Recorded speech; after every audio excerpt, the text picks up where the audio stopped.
Don't forget to like the video, share your thoughts in the comments, and subscribe to stay updated with our latest stories. I never thought I'd find myself in a situation like this, torn between my loyalty to my husband and the unsettling reality of what had just happened. But life has a way of throwing you into moments you never saw coming. Moments that force you to question everything you thought you knew about trust, respect, and even yourself. It all started on a cool autumn evening. My husband, Mark, had invited a few colleagues over for dinner. It wasn't unusual. Mark had worked at his firm for nearly 20 years, and over time, I had come to know many of his coworkers well. Some had become friends, people I'd exchange holiday cards with and make small talk with at company events. But one of them, Nathan, was different. Nathan was relatively new at the company, having joined about a year ago. He was younger than Mark, maybe early 40s,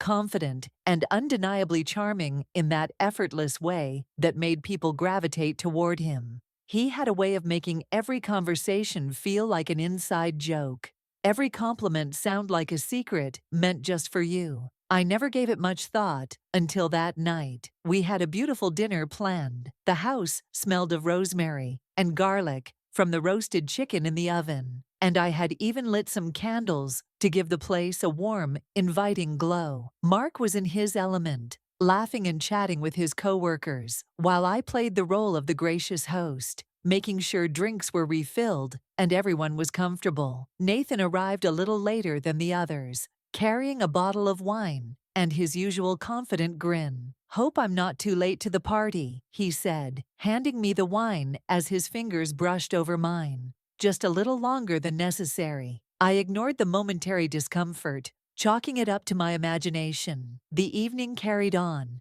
and as the drinks flowed, the conversations grew livelier. Mark was deep in discussion with his boss about an upcoming project, and I found myself stuck in a conversation with Nathan. He was charming as always, but there was something else beneath his words tonight, something heavier, more pointed. "You know, Emily," he said, his voice smooth, "I have to say, Mark is a lucky man." I laughed politely, brushing off the comment. "Well, I like to think I'm lucky too." Nathan leaned in slightly, his gaze steady. "If I were him, I don't think I'd ever leave your side." There it was, that unmistakable shift in tone. My stomach tightened. "I think he feels the same way," I said lightly, hoping to steer the conversation away, but Nathan wasn't backing down. As the night went on, his comments became bolder, small, seemingly harmless remarks that, when pieced together, painted a picture of something far more intentional. A touch on my arm that lingered too long, a glance that felt too heavy, a quiet remark, whispered just close enough to my ear that it sent an unwanted shiver down my spine. I told myself I was overreacting. Maybe it was the wine. Maybe it was just Nathan's natural charm. But when the night ended and Mark walked the last of the guests to the door, Nathan hung back for a moment. "It was nice spending time with you tonight," he said. His voice was lower now, his expression unreadable. "I hope we get to do this again. Maybe just the two of us sometime." My breath caught for a moment. I wasn't sure I had heard him correctly, but the look in his eyes, the slight smirk on his lips, told me I had. Before I could say anything, Mark returned, clapping Nathan on the back. "Glad you could make it, buddy. Drive safe." Nathan only smiled, his eyes flickering back to mine, for a brief second before he turned and walked out the door. I stood there, frozen. My heart was pounding. Had that really just happened? I barely registered Mark's voice as he locked up for the night, his tone light and unaware. "That went well, don't you think?" Everyone seemed to have a good time. I forced a smile. Yeah, it was a good night. But as I lay in bed that night, staring up at the ceiling, I couldn't shake the feeling that something had shifted, something had changed, and deep down, I knew this wasn't over.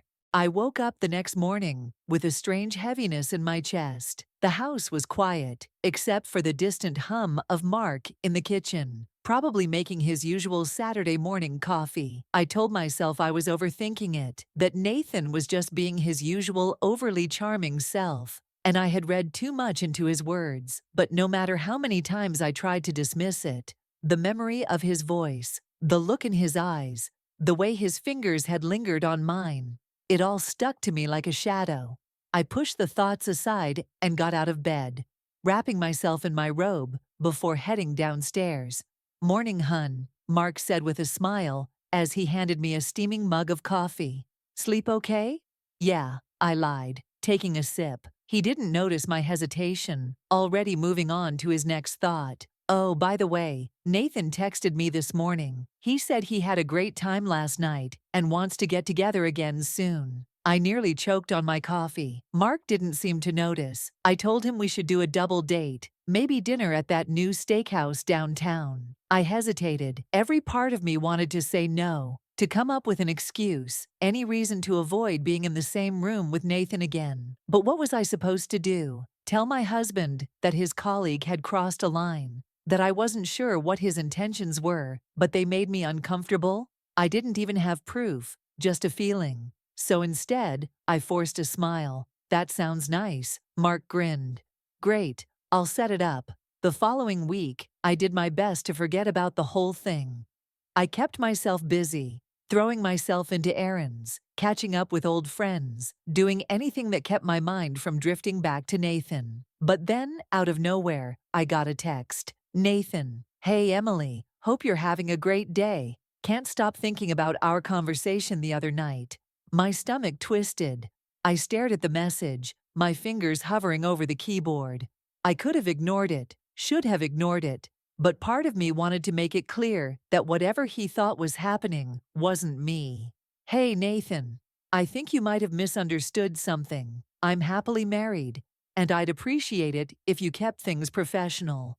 I hit send and let out a breath, hoping that would be the end of it. Seconds later, my phone buzzed again. "Nathan." "Of course, Emily. I respect that. Just saying. If things were different." I clenched my jaw. It wasn't stopping. I didn't respond. The double date happened 2 days later. I considered canceling, coming up with some excuse, but I didn't want to raise suspicion. So I went, wearing a simple navy dress and my best attempt at a relaxed expression. Nathan and his wife Rachel were already seated when we arrived. Rachel was sweet, soft-spoken, kind, the type of woman who looked at her husband like he was her whole world. It made my stomach churn. Nathan was as smooth as ever, making jokes, keeping the conversation lively, acting as if nothing had ever happened. But I caught it. The quick glances when no one was looking. The way his knee brushed mine under the table. The way he leaned in just a little too close when handing me the wine bottle. I felt trapped.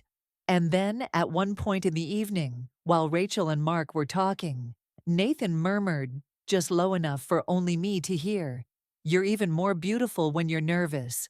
I froze.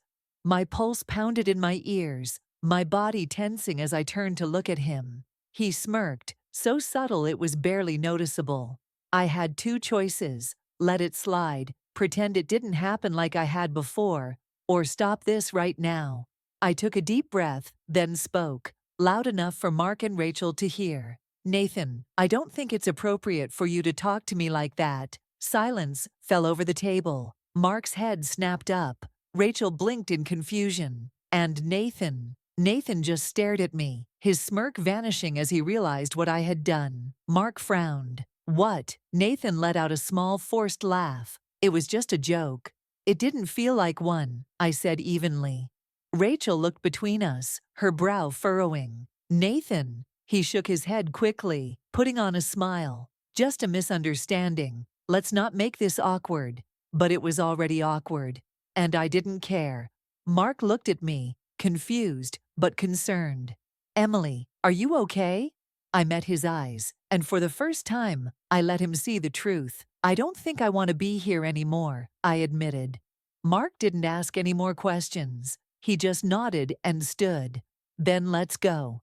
Nathan opened his mouth as if to say something, but I didn't wait to hear it. I grabbed my purse, gave Rachel an apologetic look, and walked out of the restaurant with my husband by my side. I didn't know what would happen next, but one thing was for sure. This wasn't over yet.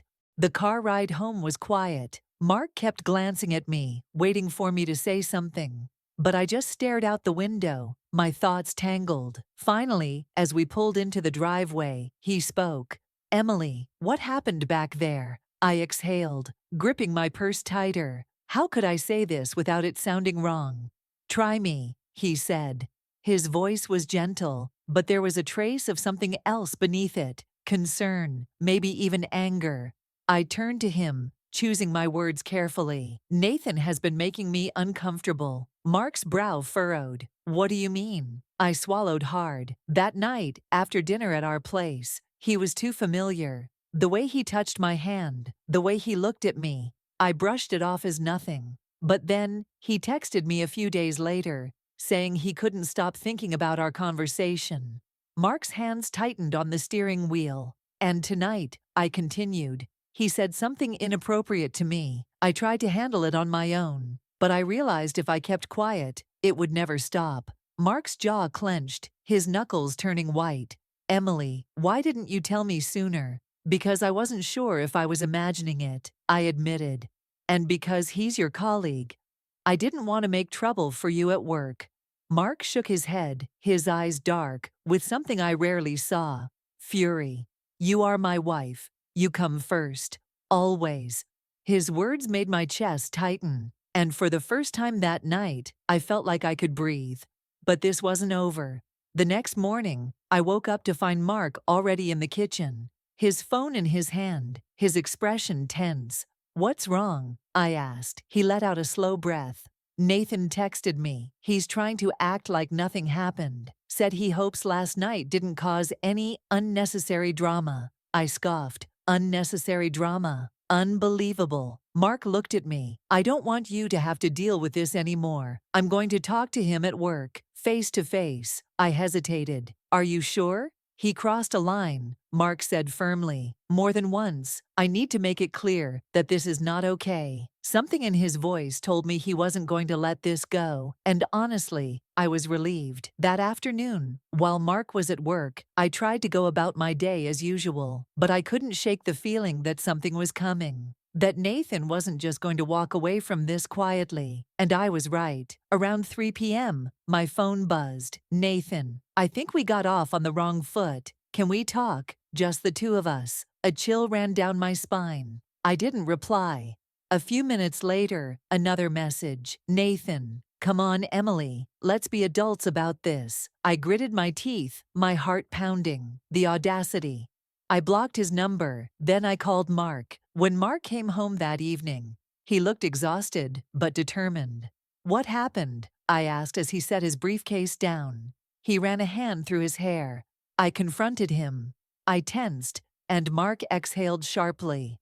At first, he tried to act like it was all a joke, that I was overreacting, but I made it clear, he is never to contact you again, ever. And if he so much as looks at you the wrong way, I'll make sure our boss knows exactly what kind of person he is.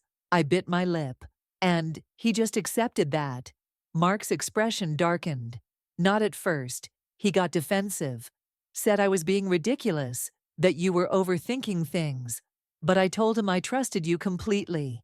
And that was the end of the discussion. I felt a lump rise in my throat. "You really did that?" "Of course I did," he said softly. "Emily, I will always stand up for you. You should never have to deal with something like this alone." A rush of emotion hit me. For days, I had felt trapped, unsure of how to handle the situation, worried about how it would affect Mark.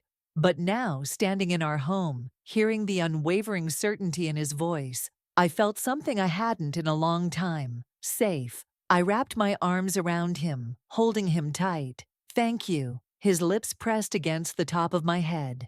"You never have to thank me for protecting you." And for the first time in days, I truly believed him. But deep down, I couldn't shake the feeling. Nathan wasn't the type to back down easily. And I wasn't sure this was really over. 2 days later, I was in the grocery store, pushing my cart down the produce aisle, when I felt it. A presence, a shadow lingering just a little too close. I turned, and my stomach dropped. Nathan. He stood a few feet away, casually inspecting a row of apples, like he just happened to be there. But I knew better. The store was across town from his office. He had no reason to be here. My pulse quickened. I thought about leaving, but something in me refused to let him see my fear. I squared my shoulders, reached for a bag of oranges, and acted like he wasn't there, but of course, he didn't take the hint. "Emily," he said smoothly, "fancy seeing you here." I didn't respond. He stepped closer. No need to be rude. After all, I think there's been a little misunderstanding between us. I turned to face him, my heart pounding. "There's no misunderstanding, Nathan. You crossed a line, and you need to stay away from me." His smile faltered. "Come on now, no need to be dramatic." Dramatic? My voice was low, firm. "Texting me after I blocked your number, showing up here? That's not normal, Nathan." His expression darkened, and for the first time I saw it, the mask slipping. "You know," he said, tilting his head, "Mark's a lucky guy. You should be careful, Emily. A woman like you attract attention. Not all of it good." A chill ran down my spine. This wasn't just persistence. This was a warning. I met his gaze, refusing to let him see my fear. "Are you threatening me?" Nathan held up his hands, that smirk returning. "Not at all, just making an observation." I turned and walked away, my hands shaking. I abandoned my cart and went straight to my car, locking the door the second I got inside. My phone was already in my hand before I even realized I had grabbed it. I called Mark. Mark came home earlier than usual that evening. He was livid. "He followed you?" he asked, his voice tight with controlled rage.